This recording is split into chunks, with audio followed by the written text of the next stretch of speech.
છે। ઓકે બાપુ, આપનું નામ? ફૂલસર ઠાકર મંદિર રાઘુ ભગત। અમે અહીંયા લાલ દવાખાને ભાવેશભાઈ રાઘુભાઈ સોસલા જે કુટવડા બનાવ બન્યો તે આ અંતરના ભાવથી આ અમારો સમાજ એકઠો થઈ અને એની ખબર અંતર પૂછવા આવ્યા છે।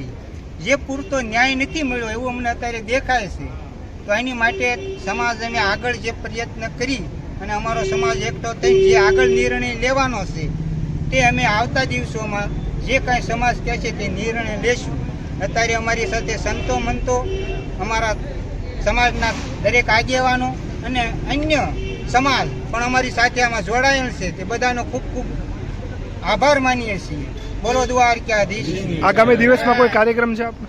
આગળનો કાર્યક્રમ જે સમાજ નિર્ણય કરશે અને આગેવાનો જે કાર્યક્રમની રૂપરેખા કરશે એ પ્રમાણે અમે આગળ વધશું।